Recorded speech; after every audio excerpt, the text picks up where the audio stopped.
Tenga usted muy buen día. Claudia Méndez Ruiz es mi nombre y le estoy dando la más cordial bienvenida a su segmento. Pero vamos a ver, tenemos un feedback. Pues le decía que le estoy dando la más cordial bienvenida a su segmento de Vea Canal. Por supuesto, Gotitas de Miel, en donde semana a semana nos gozamos con el estudio metatextual de las escrituras. Y es que el día de hoy vamos a estar platicando acerca de unos temas por demás importantes. Déjeme decirle que hoy tenemos un nuevo formato que estaremos estrenando y espero que usted lo disfrute tanto como yo. Es que haremos un paseo por las escrituras, pero de una manera distinta. Y entenderemos la importancia de la lingüística de estas y la expresión en hebreo que es tan puntual para precisamente el ejercicio exegético. Si usted ha estado con nosotros en reuniones anteriores, recordará que hemos estado estudiando la carta a los hebreos y es que déjeme decirle que este es un preámbulo verdaderamente hermoso porque se acerca, ya estamos a muy pocas semanas. Déjeme decirle que más o menos a eso del 5 de abril estaremos conmemorando la festividad de Pesaj. Y qué mejor que entenderla a la luz, por supuesto, del Nuevo Testamento y esa revelación hermosa que Dios nos ha dado en estos postreros días a través de su Hijo Jesucristo. Claro está, nosotros en su programa nos especializamos en el estudio de la lingüística, como le decía hace un momento, de las escrituras. Y por esta razón nos basamos precisamente en todo el Antiguo Testamento, tal y como lo dice la carta a los Hebreos, habiendo hablado Dios muchas veces, de muchas maneras, en otros tiempos, a nuestros padres por los profetas, en estos postreros días nos ha hablado a través de su Hijo, quien es Dios mismo, hecho en forma de hombre, tal y como lo dice Filipenses capítulo 2. Pero el día de hoy quiero comenzar de una manera distinta. El día de hoy quiero decirle a usted por qué nosotros en este ministerio nos enfocamos en el estudio metatextual. Y para eso quiero invitarlo que se venga conmigo ni más ni menos que al libro de Isaías. Vamos a comenzar el día de hoy con una tremenda analogía. Y es que Isaías capítulo 28 nos habla acerca de la importancia del estudio real, consciente, asertivo de las escrituras. Véngase conmigo y sígame en la lectura. Dice de la siguiente manera: condenación de Efraín. Le voy a leer todo el capítulo y vamos a ir haciendo un breve análisis, muy breve, pero que creo que nos servirá de introducción, de preámbulo, lo que el día de hoy vamos a hacer con el estudio de la Biblia interlineal y los versos que nos correspondían en el estudio de la carta a los Hebreos, que tiene una relación directa con el Salmo 40. Véngase conmigo ahora, por favor, a Isaías 28. Y dice de la siguiente manera: ay de la corona de soberbia de los ebrios de Efraín y de la flor caduca de la hermosura de su gloria, que está sobre la cabeza del valle fértil de los aturdidos del vino. He aquí Jehová tiene uno que es fuerte y poderoso, como turbión de granizo y como torbellino trastornador, como ímpetu de recias aguas que inundan con fuerza de arriba a tierra. Con los pies será pisoteada la corona de soberbia de los ebrios de Efraín. ¿Ve usted qué importancia está haciendo el autor Isaías en este texto acerca de los ebrios del vino? Y es que esto tiene una implicación muy importante. Y repito, verso 4. Y será la flor caduca de la hermosura de su gloria que está sobre la cabeza del valle fértil, como la fruta temprana, la primera del verano, la cual apenas la ve el que la mira. Se la traga tan luego como la tiene a mano. Verso 5. En aquel día Jehová de los ejércitos será por corona de gloria y diadema de hermosura al remanente de su pueblo, y por espíritu de juicio al que se sienta en juicio. Vea usted, y por fuerza a los que rechacen la batalla en la puerta. Aquí hay una analogía, aquí hay una comparación, por supuesto, opuesta. Y nos está hablando inicialmente de aquellos que caen en ebriedad con el vino. Pero luego vemos que el Señor nos habla que esta es una corona que será deshecha, la soberbia, el orgullo de la cabeza de ellos. Y claramente nos dice el Señor. Y le repito el verso 5 que es fundamental. En aquel día Jehová de los ejércitos será por corona de gloria y diadema de hermosura al remanente de su pueblo. Esto contrastando claramente con los que no son el remanente, porque dice que será entonces juicio para ellos. Continuamos leyendo para entender más acerca de este texto. Y dice verso 7, pero también estos erraron con el vino. Vea usted, vuelve a decirnos algo acerca del vino. Y con la sidra se entontecieron. El sacerdote y el profeta erraron con sidra. Fueron trastornados por el vino, se aturdieron con la sidra, erraron en la visión, tropezaron en el juicio. Así que si ponemos atención a estas líneas, veremos que no solo está hablando de una cuestión meramente natural acerca del vino propiamente y la sidra, también. Pero esto tiene una implicación mucho más importante, y es que está hablando de los sacerdotes y de los profetas que erraron con el vino. Y el vino lo está comparando, hay una analogía aquí, vea usted, muy clara, con el juicio y además, déjenme leerle otra vez.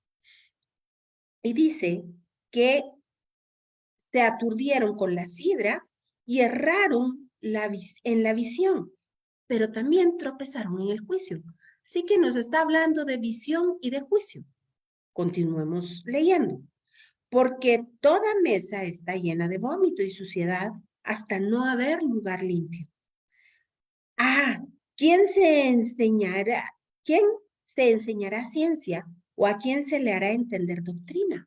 Vea usted, nos está hablando de la visión y del juicio, de la ciencia y de la doctrina. Así que podemos entender que este texto, más allá de hablarnos de la sidra y del vino como dos licores, se refiere a un plano superior en el plano espiritual, a la buena doctrina, el entendimiento correcto de la palabra, a lo delicado que es justamente el dar las interpretaciones a este texto sagrado. Y continuamos entonces, verso 9. ¿A quién se enseñará ciencia o a quién se hará entender doctrina? ¿A los destetados? ¿A los arrancados de los pechos?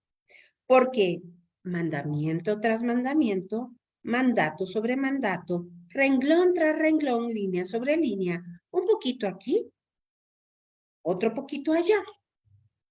Porque en lengua de tartamudos y en extraña lengua hablará a este pueblo.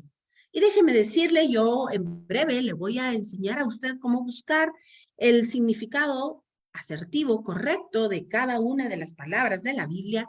Nos vamos a ir para esto al uso de la Biblia interlineal y ese es el objetivo de este día, que usted aprenda a encontrar los significados adecuados de la palabra.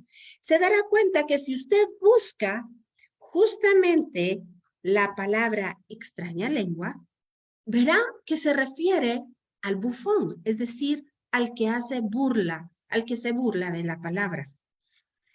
Y cuando habla de la lengua de los tartamudos, habla de los aquellos que son torpes, cuya forma de hablar es pesada, que va en contra precisamente de lo que se explica en la palabra. Verso 12, a los cuales él dijo, este es el reposo, dad reposo al cansado y este es el refrigerio, mas no quisieron oír. Ve usted qué cosa tan impresionante. Dice primero que se extraviaron en el uso del vino y de la sidra, pero dice también que no quisieron oír, que se apartaron de ella, que rechazaron la batalla. Continuemos viendo porque la palabra, de acuerdo a este texto, nos ofrece el refrigerio y el reposo. Y dice acá, mas ellos no quisieron. Verso 13. La palabra pues de Jehová les será mandamiento tras mandamiento. Vea usted, mandato sobre mandato, renglón tras renglón, línea sobre línea, un poquito aquí, un poquito allá, hasta que vayan y caigan de espadas y sean quebrantados, enlazados y presos. Mire, este es un texto hermoso, pero muy fuerte. Déjeme decirle que ciertamente se hace la analogía del vino, la sidra, como hemos dicho, con la palabra, con la visión, con el juicio. Y claramente el Señor llama a su pueblo remanente, el remanente escogido, aquel que le sigue, aquel que obedece su palabra. Y es que esto es lo mismo que Jesucristo dice en el Nuevo Testamento: aquel que me ama, obedece mis palabras. El dabar de Dios, el devarim de Dios, esto quiere decir mis palabras.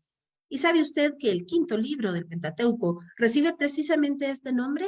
El devarim o mis palabras, dice el Señor, mis asuntos, las cosas que me importan, las que me competen a mí, dice el Señor. Así que podríamos trasladar esto al Nuevo Testamento y entender que Jesucristo dice: los que me aman a mí obedecen, escuchan y obedecen mis asuntos, mis mandamientos, lo que me compete, lo que me es importante. ¿Y sabe usted qué es lo que le es importante al Señor? Pues todo lo que Él ha establecido, porque su palabra no cambia, no varía, es la misma y permanece siempre igual. Así que podemos entender que al Señor le importa el estudio serio de su palabra, porque si lo trasladamos al Nuevo Testamento, es un mandamiento, esto es el favor del Señor, que le conozcamos. ¿Cómo? Pues la carta a los Efesios nos lo explica en el capítulo 1 y en el capítulo 2, y es que es para esto que el poder de Dios ha descendido sobre nuestros corazones. ¿De qué forma? Pues dice claramente Corintios que el mismo poder que levantó a Jesucristo de los muertos es el poder que ahora mora en nuestro corazón para que seamos capaces de conocerle a Él. El objetivo, el objeto de la palabra es que le conozcamos a Él, que su evangelio nos sea revelado. Y es por esto que en este capítulo 28 del libro de Isaías, el Señor vuelve a insistir y dice: la palabra, pues, de Jehová le será mandamiento tras mandamiento, mandato sobre mandato, renglón tras renglón, línea sobre línea, un poquito allí, otro poquito allá. Para uno será juicio, para otro será corona de gloria. Cada uno podemos escoger porque el Señor ha puesto dentro de nosotros ese libre albedrío, es decir, la capacidad de poder elegir. Cada uno escoge juicio o bendición. Escoge pues ahora, dice el Señor, Deuteronomio 28. Y esa es la razón por la cual en este ministerio nos gozamos en enseñarle a usted la manera en la cual puede estudiar de manera asertiva. ¿Sabe? Es importante que el pueblo de Cristo esté equipado para la buena obra. ¿Y cómo se equipa para la buena obra? Pues efectivamente solo conociendo a su Dios.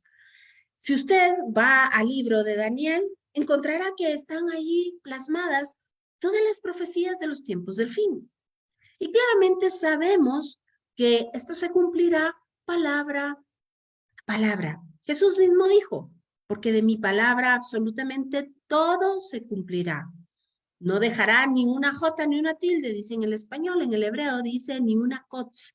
Y la kotz es ese colochito de donde parte la letra más pequeña del alefato hebreo, es decir, la letra yod.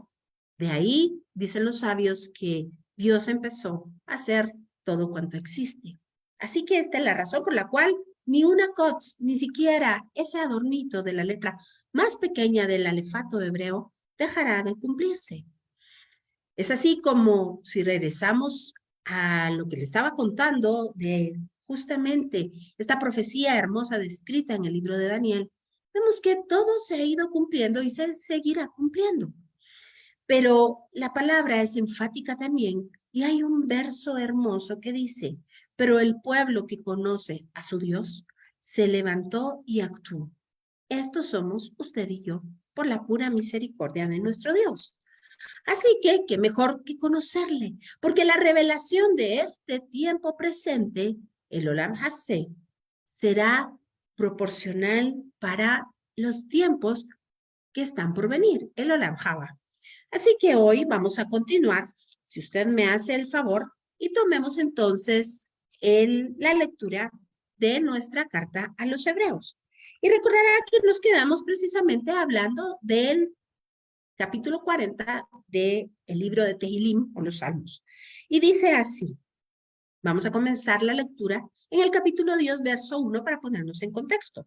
Y dice, porque la ley, teniendo la sombra de los bienes venideros, no la imagen misma de las cosas, nunca puede por los mismos sacrificios que se ofrecen continuamente cada año, hacer perfectos a los que se acercan. De otra manera, cesarían de ofrecerse, pues los que tributan este culto limpios una vez no tendrían ya más conciencia de pecado. Pero en estos sacrificios cada año se hace memoria de los pecados, porque la sangre de los toros y de los machos cabríos no puede quitar los pecados. Por lo cual, entrando en el mundo, dice, sacrificio y ofrenda no quisiste, mas me preparaste cuerpo, holocausto y expiación por el pecado no te agradaron. Y entonces dije, he aquí que vengo, oh Dios, para hacer tu voluntad. Como el rollo estaba del libro, está escrito de mí. Y aquí usted verá que vamos a aclarar muchos conceptos. Empecemos por el primero. ¿Cómo puede el salmista decir, por lo cual entrando en el mundo, sacrificio y ofrenda no quisiste? Si fue Dios mismo el que mandó hacer todo el sacrificio levítico y el sistema sacrificial levítico. Permítame saludar a mi querido amigo Vicente Cepeda hasta México. Un gran abrazo, Vicente. Te escribo al ratito porque me quedé con el pendiente tuyo con la clase pasada. Así que vamos a platicar en breve. Gracias por siempre estar pendientes de nuestras transmisiones y de nuestras clases. Déjenme contarles que con Vicente nos une una amistad de muchísimos años, precisamente basada en el estudio de las escrituras. Así que mi saludo hasta México, querido Vicente. Y continuamos entonces retomando este tema hermoso y sorprendente en el libro de Tehilim, capítulo 40. Le vuelvo a leer. Por lo cual, entrando en el mundo, dice, ¿quién entró en el mundo? Sino nuestro Mesías. Y dice, sacrificio y ofrenda no quisiste, mas me preparaste cuerpo. Y de esto hablamos la semana pasada. Me preparaste cuerpo. Dice, horadaste mis oídos. Venga usted, por favor, y vamos a hacer un ejercicio. Me lo quiero llevar a la consulta en la Biblia interlineal. Pero déjeme aclararle antes que cuando dice, entraste al mundo y se refiere a sacrificio y ofrenda, no quisiste, esto hace referencia a lo que usted y yo hemos estudiado semanas anteriores en relación al sistema sacrificial levítico, que esto se dio como una cuestión paralela, debido a que Dios siempre quiso cohabitar con su pueblo. Y recordará usted que Adán pecó en el Edén, en el huerto, y Dios tuvo que sacarlo y poner querubines para que el hombre no quedara en esta condición eternamente y para siempre. Es así como delante de Dios no puede habitar el pecado. Hemos puesto varias veces ese ejemplo. El cloro es cloro y no tiene culpa de ser cloro para eliminar todas las bacterias y los virus que se puedan encontrar.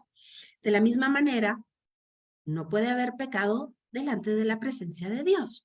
Así Dios, de manera misericordia, puso este sacrificio en forma paliativa para, por un periodo de tiempo establecido por él, recordará usted que hemos estado hablando del Olam, entonces poder cubrir esos pecados y además utilizar este sistema como una cuestión propiamente pedagógica y didáctica para mostrarnos el único sacrificio, este que estamos estudiando en la Carta a los Hebreos, el sacrificio de Cristo hecho una sola vez y para siempre, el cual no cubrió los pecados, sino los eliminó totalmente. Y así podemos ahora entrar a la presencia del Padre. Pero déjeme entonces ahora compartir pantalla con usted y nos vamos a ir al texto. Vamos a ver, déjeme un momento. Al texto de... Vamos a regresar acá y vamos a poner... Le quiero enseñar paso a paso. No sé si usted me está viendo, sí, en pantalla. Esta es la llamada Biblia interlineal. Es una herramienta para todos aquellos que nos gusta, apasionados por el estudio de la Biblia y de una manera muy puntual, déjeme decirle que usted puede entrar en su buscador de Google, poner Biblia interlineal del Antiguo Testamento o poner simplemente Biblia interlineal y poner su texto. Es así como nos vamos a quedar en el Antiguo Testamento, pero nos vamos a salir, no queremos Isaías, sino queremos los Salmos. Aquí estamos, buscamos Salmos y vamos a buscar el capítulo que nos interesa. En nuestro caso es el Salmo 40.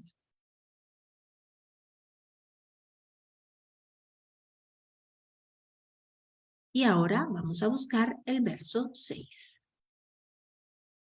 Ok, vea usted. Nos aparece entonces lo que estamos buscando.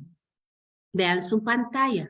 En la parte celeste, usted encontrará el verso tal y como aparece en la versión Reina Valera 1960. Yo le voy a leer. A continuación dice, Salmo 46, Reina Valera 1960.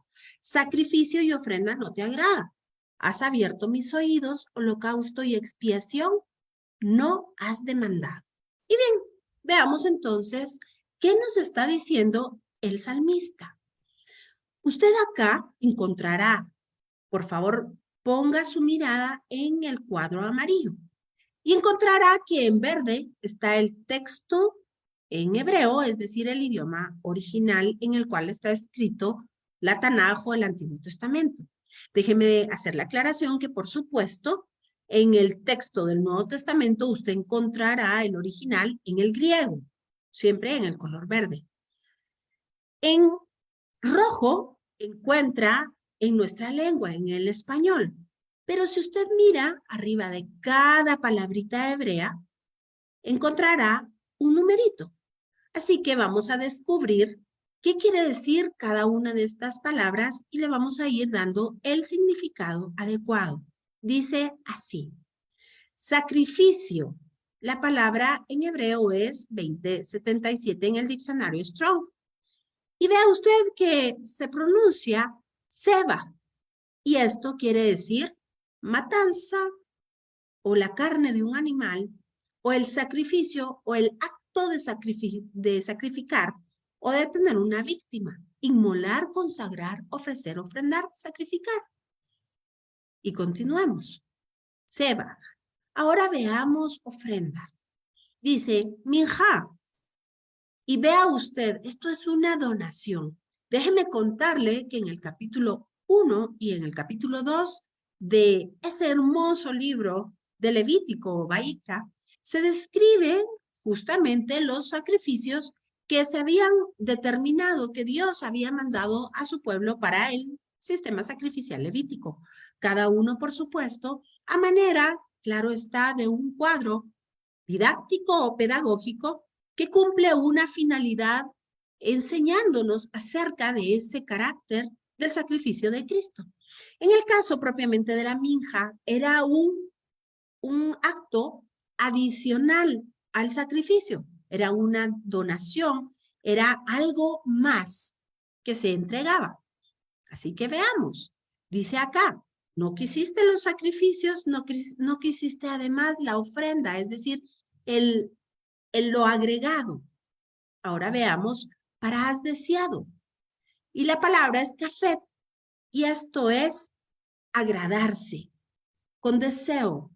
Veamos la definición de acuerdo a Reina Valera. Y dice, agradar, amar, aprobar, codiciar, complacer. Ve aquí, complacer. Y regresemos entonces.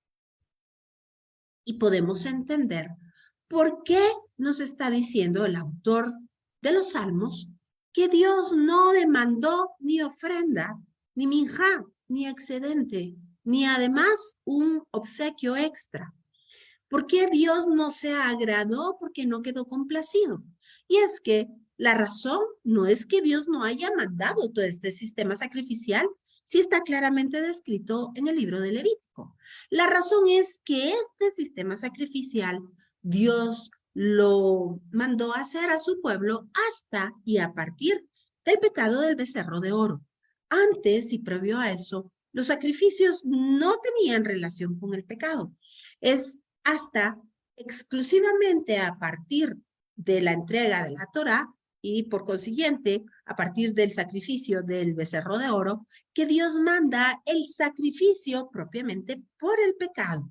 Pero continuemos viendo y vamos luego a entender lo que dice acá.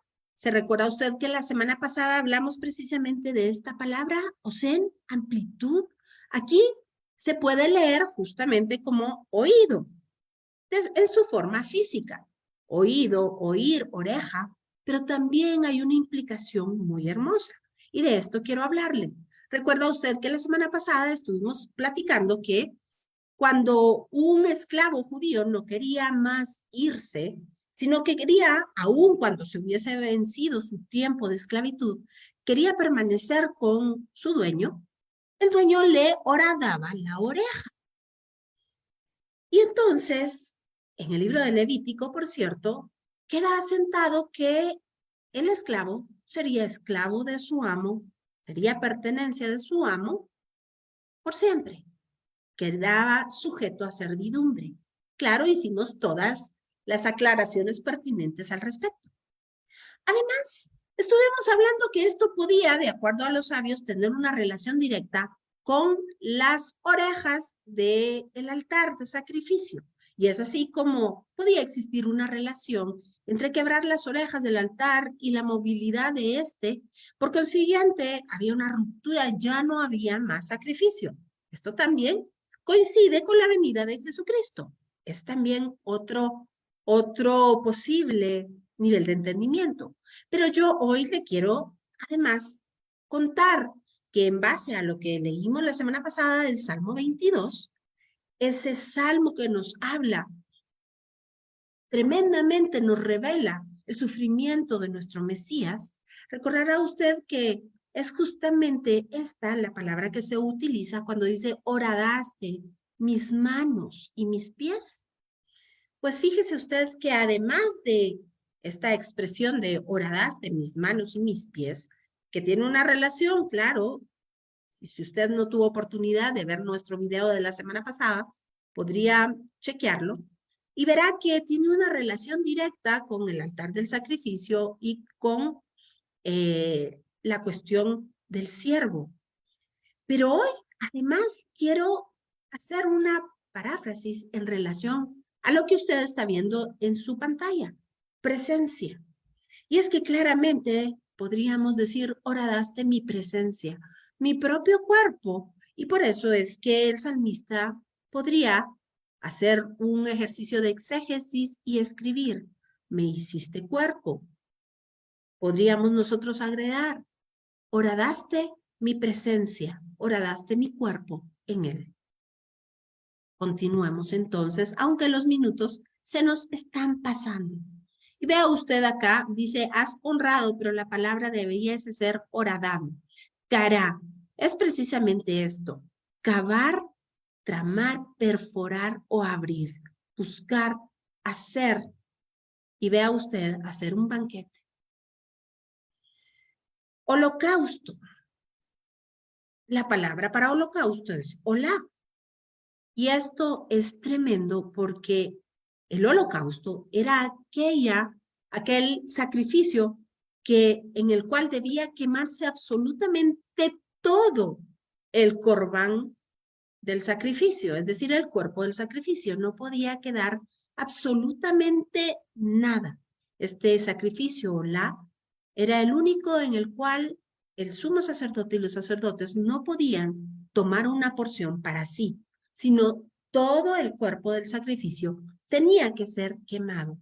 Y esta es la razón por la cual Jesucristo mismo en la cruz expresó lo siguiente, consumado es decir, quemado en su totalidad. Vea usted cómo Jesús está explicándonos que en él se está cumpliendo todo lo que el rollo decía de él. Y vamos a continuar, por favor, y dice, ofrenda por el pecado. La palabra que se utiliza aquí es kachtá, que es una ofrenda o un sacrificio. Y como se ha traducido, un sacrificio de expiación, un sacrificio a causa del pecado. Y es este precisamente del cual hemos estado platicando a partir del pecado del becerro de oro. Y dice, has demandado. Y vea usted qué dice en cuanto a la definición de Reina Valera. Dedicar, demandar, desear o inquirir. Es decir, pedir por querer. ¿Y sabe por qué? Porque el Señor no demandaba la carne ni la sangre de los animales. No era este su objetivo. Su objetivo era darnos salvación a través, por supuesto, de nuestro Mesías. Y quiero leerle rápidamente, porque ya no nos da tiempo por cuestiones ya de que en televisión se nos va los minutos como agua entre los dedos, pero quiero dejar esto como un lobby para la semana entrante, porque déjeme decirle que vamos a estar encontrando una palabrita que se utiliza aquí, justamente en aquella porción hermosa de Isaías 61, porque el Espíritu del Señor está sobre mí. Y vamos a hacer entonces una conexión de textos acerca de cómo Jesús mismo, el Mesías, vino a cumplir, tal y como decía acá, lo que de él estaba escrito en el rollo del texto. Y dice el Salmo 47, entonces dije, he aquí vengo, en el rollo del libro está escrito de mí. Y con esto terminamos el día de hoy. Hacer tu voluntad, Dios mío, me ha agradado y tu ley está en medio de mi corazón. Y aquí es un texto paralelo, créame usted, en relación precisamente a ese hermoso cumplimiento, un Shabbat, en el cual Jesús mismo hizo aliyah hasta el trono o la silla de Moisés y seguramente ahí descurrió el rollo del libro a manera de la figuración preciosa que se había dado allá en Génesis, cuando se corre la piedra para que el agua pudiese emerger y todo el ganado que tenía ahí Raquel pudiese abrevar. Así que la palabra es una y ella no se contradice. La palabra se complementa una con otra, texto con texto, se explica, porque sabe, tenemos un solo Dios, un solo Señor, y su palabra es una y esta no cambia, y se cumplirá absolutamente toda, hasta la COTS. Así que por mi parte ha sido todo por hoy. Es un gusto siempre compartir con usted. Por favor, síganos en nuestras páginas de Facebook, Escuela Superior El Olivo, y por supuesto no se mueva de la buena compañía de Bea Canal. Nos estamos viendo la próxima semana. Bendiciones.